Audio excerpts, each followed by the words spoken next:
அனைவருக்கும் வணக்கம் தோழர்களே. எல்லோரும் எப்படி இருக்கீங்க? ரொம்ப மகிழ்ச்சியாக இருப்பீங்க அப்படின்னு நினைக்கிறேன். இன்றைக்கி வந்து பார்த்திங்கன்னா ஃபிசிக்ஸில் இந்த மாதிரி கொஷின்ஸ் வந்து ப்ரீவியஸ் இயர் கொஷின்ஸ் கேட்டிருக்காங்க அப்படின்னு சொல்லி பார்க்கலாம். ஓகேங்களா? கீழே டெலிகிராம் சேனல் லிங்க் கொடுத்துருக்கேன், ஜாயின் பண்ணிக்கோங்க. பிடிஎஃப் அதில் ஷேர் பண்ணுறேன். இப்போ தான் முதல் முறை நம்ம சேனலை பார்க்குறீங்க அப்படின்னா சப்ஸ்கிரைப் பண்ணி சப்போர்ட் பண்ணுங்கள். வாங்க வீடியோக்குள்ளே போகலாம். ஸோ இது ஃபஸ்ட் கொஷின் பாருங்கள். டப்ளர் விளைவை பொறுத்து கீழ்காணும் கூற்றுகளில் எவை சரியானவை அப்படின்னா, ஒளியில் டப்ளர் விளைவு சீரானது, அதே மாதிரி ஒளியில் டப்ளர் விளைவு சீரற்றது அப்படின்னு சொல்கிறாங்க. ஸோ இது ரெண்டு தான் சரியானது. அதாவது பார்த்தீங்க அப்படின்னா, வெளிச்சத்தில் டப்ளர் விளைவு வந்து சமச்சீரானதாக இருக்கும். அதே சவுண்டில் பார்த்தீங்கன்னா டப்ளர் விளைவு சமச்சீரற்றதாக இருக்கும். ஓகேங்களா? அடுத்த கொஸ்டின் பாருங்கள். ஒளியின் குவாண்டம் கொள்கை கீழ்காண்பனவற்றுள் எத்தகைய விளைவை விளக்காது அப்படின்னு சொல்கிறாங்க. ஒளியின் அலைகளின் குறுக்கீட்டு விளைவை என்ன பண்ணுது? விளக்காது. அடுத்து வந்து பார்த்தோம் அப்படின்னா, டேஸ் ஒளிக்கதிர்களை மின் தூண்டல்களாக மாற்றி அவற்றை பார்வை நரம்பின் வழியாக மூளைக்கு அனுப்பும் பணிகளை செய்கிறது அப்படின்னா எது செய்யுது அப்படின்னா விழித்திரை தான் அந்த பணியை செய்யுது. அடுத்து வந்து பார்த்தோம் அப்படின்னா, ராமன் விளைவை எவ்வகை ஒளிச்சிதறல் அப்படின்னா தூய்மையான திரவங்களில் நிகழும் ஒளிச்சிதறல். ஓகேங்களா? ராமன் விளைவு என்னது? தூய்மையான திரவங்களில் நிகழும் ஒளிச்சிதறல். லாஸ்ட் டைம் குரூப் 4 அந்த கொஸ்டின் கேட்டிருந்தாங்க. அடுத்தது வந்து பார்த்திங்கன்னா, பிரானஃபர் வரிகள் டேஸ் நிறமாலைக்கு எடுத்துக்காட்டாகும் அப்படின்னா வரி உட்கவர் அப்படின்றதுக்கு தான் எடுத்துக்காட்டு. டேஸ் நிற ஒளி வயதை துரிதப்படுத்தக்கூடும் அப்படின்னா நீல நிற ஒளி. ஸோ நீல நிற ஒளி என்ன பண்ணுது? வயதை துரிதப்படுத்தக்கூடும். ஒளி உமிழும் கால் சட்டையை கொண்ட ஒரு பாறை புற ஊதா ஒளியால் ஒளிர்விக்கப்படுகிறது. அப்போது பாறை நிறமாக தோன்றுவது என்ன நிறமாக தோன்றும் அப்படின்னு சொல்லி கேட்குறாங்க. சிவப்பு நிறமாக தோன்றும். இந்த கொஸ்டின் நிறையா டைம் கேட்டிருக்காங்க ஃப்ரெண்ட்ஸ். ஓகேங்களா? ஒளி உமிழும் கால் சைட்டையை கொண்ட ஒரு பாறை புற ஊதா ஒளியால் ஒளிர்விக்கப்படுகிறது. அப்போது பாறை நிறமாக தோன்றுவது சிவப்பு நிறம். புற ஊதா கதிர்களுடைய நிறமும் சிவப்பு நிறமாக தான் இருக்கும் அப்படின்னு நினைக்கிறேன். அடுத்து வந்து பார்த்தோம் அப்படின்னா, ஈர்ப்பு வில்லைகளின் தத்துவம் என்ன அப்படின்னு சொல்லி பார்த்தோம்னா நிறைகளை சுற்றி ஒளி வளைதல். ஸோ நிறைகளை சுற்றி ஒளி வளைதல் அப்படின்றதான் ஈர்ப்பு வில்லைகளின் தத்துவம். மணல் தட்டு தேசை போல் செயல்படுகிறது அப்படின்னா குவி மற்றும் குழி வில்லை. மணல் தட்டு எந்த மாதிரி செயல்படுது? குவி மற்றும் குழி வில்லை. வானம் நீல நிறமாக தோன்றுவதற்கு காரணம் என்ன அப்படின்னா ஒளிச்சிதறல் அடைதல். ஸோ மேகம் வந்து வானம் வந்து வானம் அப்படின்றது ஒன்று கிடையாது. நம்ம தூரத்துக்கு நம்மளுடைய கண்களுடைய தூரத்திற்கு தெரிவது என்னவா தெரியும் அப்படின்னா ஒளி சிதறல் அடைஞ்சு நீல நிறமாக தெரியும். ஸோ இப்படி ஒரு கொஸ்டின் கேட்கலாம். ஒளி சிதறல் அடைவதால் எந்த நிறமாக தோன்றுகிறது அப்படின்னா நீல நிறமாக தோன்றுகிறது. பின்வரும் உபகரணங்களில் ஒளி சைகைகளை மின்னியல் மற்றும் மின்னணு சைகைகளை மாற்றுபவை எது அப்படின்னா 1 மற்றும் 2. அதாவது இலக்கு ஒளிப்பட கருவி மற்றும் தொலை நகழி. அடுத்து ஒளியின் வேகம் எவற்றின் வழியாக செல்லும் போது குறைவாக இருக்கும்? அதாவது கண்ணாடி பட்டகம் வழியாக செல்லும் போது ஒளியின் வேகம், ஒளினா சவுண்டு, இது வந்து வெளிச்சம். ஓகேங்களா? வெளிச்சத்தின் வேகம் எதில் கம்மியாக இருக்கும் அப்படின்னா கண்ணாடி பட்டகம். அடுத்து வந்து பார்த்தோம் அப்படின்னா, ஒளி உமிழ் டயோடில் உமிழப்படும் ஒளியின் நிறம் தேசை சார்ந்தது அப்படின்னா குறைகடத்தி பொருளின் வகையை சார்ந்தது. வானியல் தொலைநோக்கி மற்றும் கலங்கரை விளக்கங்களில் பயன்படும் ஆடி என்ன அப்படின்னா பரவாலய ஆடி அப்படின்றதான் பயன்படுத்துகிறாங்க வானியல் தொலைநோக்கி மற்றும் கலங்கரை விளக்குகளில். சூரியனில் அருகில் செல்லும் ஒளிக்கற்றைகள் அதனை நோக்கி விளக்கம் அடையும். இந்த விளைவின் பெயர் என்ன அப்படின்னா ஐன்ஸ்டைன் விளைவு. ஸோ ஐன்ஸ்டைன் தான் என்ன பண்ணுவார் அப்படின்னா இந்த ஒளியின் விலகலை பற்றி என்ன பண்ணிருப்பார் அப்படின்னா கணிதத்தின் அடிப்படையில் வந்து அதாவது எக்ஸ்ப்ளனேஷன் கொடுத்துருப்பாரு. ஆனால் அதை அப்போ வந்து ஏற்றுக்கொள்ள மாட்டாங்க. E=mc² அப்படின்னு சொல்லியிருந்திருப்பார்.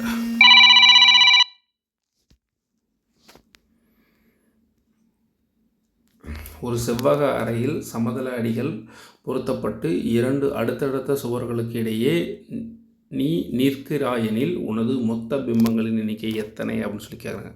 மொத்தம் 3 பிம்பங்கள். ஓகேங்களா. அடுத்து வந்து பார்த்தோம்னா 40 சென்டிமீட்டர் வளைவு ஆரமுடைய குவியாடி ஒன்றின் குவிய தொலைவு வந்து 20 சென்டிமீட்டர். ஸோ குவியாடினாவே அதோடைய குவிய தொலைவு எவ்வளோ இருக்கும், எவ்வளோ சென்டிமீட்டர் இருக்கோ அதில் பாதி இருக்கும். ஓகேங்களா.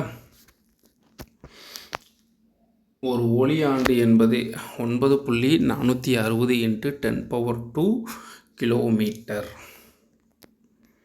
2 மீட்டர் குவித்தொலைவு உடைய குழி லென்ஸின் திறன் -0.5 டயாப்டர். ஓகேங்களா. 2 மீட்டர் குவிய தொலைவு உடைய குழி லென்ஸின் திறன் 0.5 டயாப்டர். நிறப்பிறழ்ச்சி நீக்கிய வில்லைகள் கொடுக்கும் பிம்பம் என்ன அப்படின்னா தெளிவான பிம்பம். எந்த வகையான ஆடிகள் சோலார் குக்கர்களில் பயன்படுத்தப்படுகிறது? சோலார் குக்கர்களில் பயன்படுத்தப்படுவது குழி ஆடிகள். சூரிய நிறமாலையில் உள்ள ஃப்ரைன்ஹோஃபர் கோடுகள் எதற்கு உதாரணம் அப்படின்னா கோடு உள்ளீர்ப்பு நிறமாலை. கோடு உள்ளீர்ப்பு நிறமாலைக்கு எடுத்துக்காட்டு ஃப்ரைன்ஹோஃபர் கோடுகள். ராமன் விளைவு எதை பொறுத்தது அப்படின்னா ஒளியின் சிதறல் விளைவை பொறுத்தது. ராமன் விளைவு எப்போ அனௌன்ஸ் பண்ணாங்க? 1928 பிப்ரவரி 28 கொண்டு வந்திருப்பார். பிப்ரவரி 28 என்னது அறிவியல் தினமாக நம்ம கொண்டாடுறோம். 2 ஓரியல் மூலங்களில் இருந்து வெளிவரும் ஒளி அலைகளின் அலை நீளம் λ1 மற்றும் λ2 என்ன அப்படின்னா λ1 = λ2. விழிக்கான் ஒளியின் மிக அதிகமான அலைநீளத்திற்கும் மிக குறைவான அலைநீளத்திற்கும் உள்ள தகைவின் மதிப்பு எந்த எண்ணை மிஞ்சாது அப்படின்னா 2ஆம் எண்ணை மிஞ்சாது. கீழ்கண்ட கருவிகளில் ஆற்றல் மாற்றத்தை ஒப்பிடுக. வெப்ப என்ஜின் என்ன பண்ணும்? வெப்ப ஆற்றலை இயக்க ஆற்றலாக மாற்றும். அடுத்து ஒளி மின்கலன் ஒளி ஆற்றலை மின்னாற்றலாக வந்து மாற்றும். மைக்ரோஃபோன் என்ன பண்ணுது? ஒளி ஆற்றலை மின்னாற்றலாக மாற்றும். ஒளினா சவுண்டு, மைக்ரோஃபோன். ஓகேங்களா. அடுத்து ஒளிப்பெருக்கி என்ன பண்ணுது? மின்னாற்றலை ஒளியாற்றலாக வந்து மாற்றுது. ஒரு ஒளிக்கதிரானது காற்று ஊடகத்திலிருந்து கண்ணாடி பாலத்திற்கு செல்லும் போது அதனுடைய அலை நீளம் வந்து என்ன பண்ணுது? குறையும். ஹோலோகிராஃபி இதனை உருவாக்க பயன்படுகிறது அப்படின்னா முப்பரிமாண பிம்பங்கள். ஹோலோகிராஃபி எதனை உருவாக்க பயன்படுகிறது? முப்பரிமாண பிம்பங்களை உருவாக்க பயன்படுது. மீள் தொலைவில் உள்ள பேரொளிர் முகில் பற்றிய ஆய்வுக்கு பயன்படும் தொலைநோக்கியின் பெயர் என்ன? ஹப்பல் வான் தொலைநோக்கி.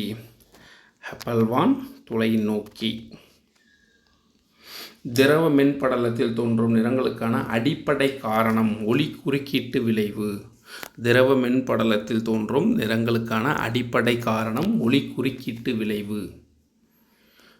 ஒரு ஒளிக்கற்றையானது ஒரு ஊடகத்திலிருந்து மற்றொரு ஊடகத்திற்கு மாறும் பொழுது கீழ்கண்ட எந்த பண்பு மாறாது? ஒளிக்கற்றையின் அதிர்வெண் வந்து என்ன பண்ணது? மாறாது. கீழ்கண்டவற்றுள் எது மிக சிறந்த ஒற்றை நிற ஒளியை கொடுக்கும் அப்படின்னா லேசர் ஒளி மூலம். ஓகேங்களா. கீழ்கண்டவற்றில் எதுவும் மிகச்சிறந்த ஒற்றை நிற ஒளியை கொடுக்கும் அப்படின்னா லேசர் ஒளி மூலம். கூற்று: போக்குவரத்து கட்டுப்பாட்டு விளக்குகளில் சிவப்பு நிற விளக்கு வாகனங்களை நிறுத்த பயன்படுகிறது. சிவப்பு நிற ஒளி குறைந்த அலைநீளத்தை பெற்றுள்ளதால் குறைவாக சிதறல்கள் அடைகிறது அப்படின்றது. அப்போ ஏ சரி, ஆர் தவறு. சிவப்பு நிற ஒளி வந்து குறைந்த அலைநீளத்தை பெற்றுள்ளதால் சிவப்பு நிற ஒளி அதிக அலைநீளத்தை பெற்றுள்ளோம். ஏன்னா லாங்கில் இருக்கிறவங்களுக்கு கூட சிவப்பு நிற ஒளி தெரியும். அதனால தான் வந்து என்ன பண்ணுவாங்க, அந்த வந்து சிவப்பு நிற விளக்கு வந்து ஸ்டாப் பண்ணுறதுக்கு வச்சுருக்காங்க. பின்வரும் இழை ஒளி இணைய மற்றும் தொலைக்காட்சி சேவைகளில் பொருந்தாத ஒன்றை குறிப்பிடுக. கூகுள் கிளாஸ் அப்படின்றது இதில் பொருந்தாது. ஒளி இழைகள் வழியே ஒளிச்செய்கைகளை அனுப்ப பயன்படுத்தப்படும் கொள்கை வந்து முழு அக எதிரொலிப்பு. அதாவது ஒளி இழைகள் வழியே ஒளிச்சேர்க்கைகளை அனுப்ப பயன்படுத்தும் கொள்கை முழு அக எதிரொலிப்பு. ஒரு தொலைக்காட்சி கேமரா குழாய் என்பது ஒளிபிம்பத்தை மாற்றும் கருவியாகும். ஒளிபிம்பத்தை என்னவாக மாற்றுறது? மின் சைகைகளாக மாற்றும் கருவியாகும். ஊடுருவல் மின்னணு நோக்கியில் பொருட்களை பெரிதுபடுத்த பயன்படுகிறது. எலக்ட்ரான்கள், அதாவது மின்னணு கதிர்கள். டிண்டால் விளைவு என்பது கூழ்மங்களில் பண்பாகும். ஒளியியல் பண்பு. டிண்டால் விளைவு என்பது கூழ்மங்களில் என்ன பண்பு? ஒளியியல் பண்பு. கீழ்கண்டவற்றுள் ஒளியின் திசை வேகத்தில் செல்லக்கூடிய அலைகள் யாவை அப்படின்னா 3 4. அதாவது பீட்டா, காமா கதிர்கள், எக்ஸ் கதிர்கள். கீழ்கண்ட ஒளியின் திசை வேகத்தில் செல்லக்கூடிய அலைகள் வந்து காமா கதிர்கள், எக்ஸ் கதிர்கள். தொலைநோக்கியில் பொருள் வில்லையின் விட்டம் அதிகரிக்கும் போது தொலைநோக்கியின் திறன் காரணி லென்ஸின் குவிய தொலைவை பொறுத்து மாறும். லென்ஸின் குவிய தொலைவை பொறுத்து என்ன பண்ணும்? மாறும். கூற்று 1. கிட்டப்பார்வையில் ஒளிக்கதிர்கள் விழித்திரைக்கு முன்பாகவே குவிக்கப்படுகிறது. கிட்டப்பார்வையை குவி லென்ஸ் மூலம் சரி செய்யலாம். ஸோ வந்து 1 சரி, 2வது தவறு. குழி லென்ஸ் மூலிமா கிடையாது, குவி லென்ஸ் மூலிமா வந்து சரி செய்யலாம்.